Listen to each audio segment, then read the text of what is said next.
WhatsApp beautiful people, আসসালামু আলাইকুম। এখানে আমরা বাইকগুলো রাখছি, ওই যে মহামায়া লেকের গেট। ফেনী থেকে আসছেন? ভালো লাগলো। ঘোরা শেষ? হ্যাঁ শেষ। ও আচ্ছা, আমরা যাচ্ছি এখন। ভালো লাগবে না? আচ্ছা আচ্ছা, 30 টাকা দিয়ে আবার টিকিট নিতে হয় ভিতরে ঢোকার। আমরা ভিতরে ঢুকলাম।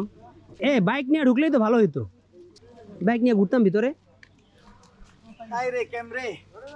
এই যে লিডার, হ্যাঁ, group leader, team leader, admin প্যানেলের সভাপতি। এখানে একটা পাহাড় ছিল, তারপরে সমতল, তারপর আবার পাহাড়, ওই যে। কিন্তু ভাই বাইক নিয়ে আসলে না ভালো হইতো।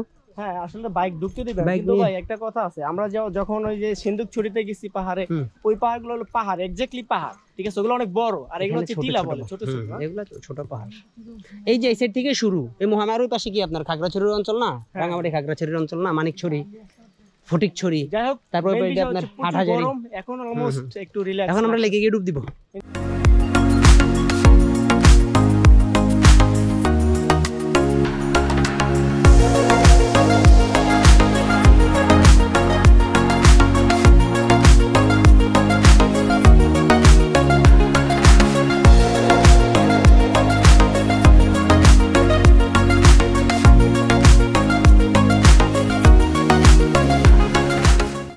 ওই এই হচ্ছে লেক। এখান থেকে নৌকা নিয়ে একদম ভেতরে ভেতরে যাওয়া যায়, কিন্তু এখন তো পানি কম, গরমের জন্য। পানি যখন বেশি হয় একদম সুন্দর লাগে অনেক, একদম ভেতরে দিয়ে গিয়ে। আর ড্রোন ভিউ থাকলে সুন্দর দেখা যায়। দেখি ড্রোন ভিউ নেওয়া যায় কিনা। ঘটনা হয়েছে ব্যাড লাক, এখানে হচ্ছে লেকে পানি নাই। এখন হালকা ড্রোন শট নিছি, রুবেল ভাই যদি একটু কৃতজ্ঞ করে হালকা ড্রোন শট দিয়ে, তাহলে দেখতে পারবেন, নাহলে আপনাদের কপাল খারাপ, আমারও কপাল খারাপ।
তো এখানে আবার আরেকটা চূড়া আছে পাহাড়ের, একটু যাই হেঁটে আসি। ওই যে দৌড় দেই, দেখি প্র্যাকটিস, জগিং প্র্যাকটিস আপ হিলে।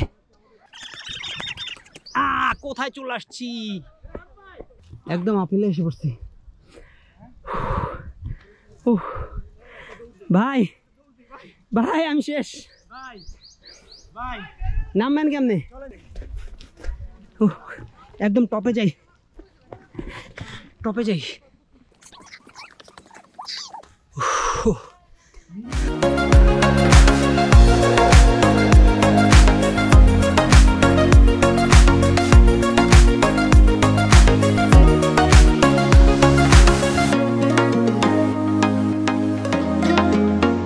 একদম টপে চলে আসছি।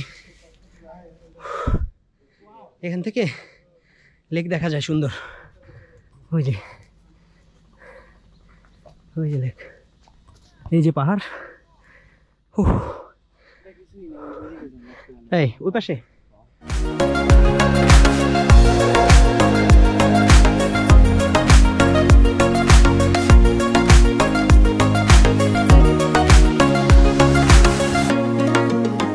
এ হচ্ছে মূলত লেক। আমরা একদম পাহাড়ের উপরে চলে আসছি।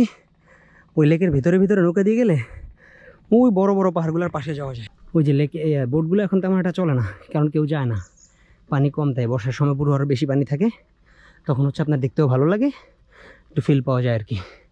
ওই যে একদম যে পাহাড়ের যে মাটিগুলো, ওই মাটি পর্যন্ত গাছে আপনার পানিতে ঢেকে থাকে, শুধু গাছগুলো দেখা যায়। তখন নিচে চলে যাব, উঠতেই টায়ার্ড হয়ে গেছি, এখন নামবো কীভাবে, একদম টপে উঠে গেছি। আমরা এখন চলে যাব গুলিয়াখালী বিচের দিকে, অন্য কোনো ভিডিওতে আবার সেটা আপনারা দেখবেন। যদিও গুলিয়াখালী বিচে আগে একবার গেছিলাম, বাইক নিয়ে যাইনি, গাড়ি নিয়ে ফ্যামিলি সহ। এখন সীতাকুণ্ড গিয়ে লাঞ্চ করব, লাঞ্চ করে তারপর হ্যাঁ চলেন, তারপরে হচ্ছে লাঞ্চ করে তারপর যাব আপনার গুলিয়াখালীর দিকে। তারপর হচ্ছে আমরা স্টে করব, আসেন সামনে, স্টে করে কালকে যাব। কালকে আবার আমরা ভাটিয়ারির দিক দিয়ে ঢুকবো। অনেক টায়ার্ড হয়ে গেছি, দেখেন অনেক উঁচা উঠছি, বোঝা যায় না আসলে, এখন হাফ দেখে বোঝা যায়। এখানে একটা কাঠবাগানের মতো আছে, এই কাঠবাগানটার এই পাশে হচ্ছে আপনার মসজিদ, গোসলখানা, চাইলে গোসল করা যাবে। ওই লেকের পানি না, মেবি পাতালের পানি। তো আমরা গোসল করবো হচ্ছে গুলিয়াখালী গিয়ে, এখন হচ্ছে চলে যাবো। সবাই চলে গেছে, আমার উপরে রাগও উঠতে পারে, আমি একটু উপরে উঠছিলাম। আচ্ছা অবস্থা। That's all from Mahamaya eco park. আর অনেক ভিডিও আসবে, গুলিয়াখালী বিচ, ভাটিয়ারি, হাটহাজারি, রাঙামাটির ওদিকেও যেতে পারি। আল্লাহ হাফেজ, আসসালামু আলাইকুম।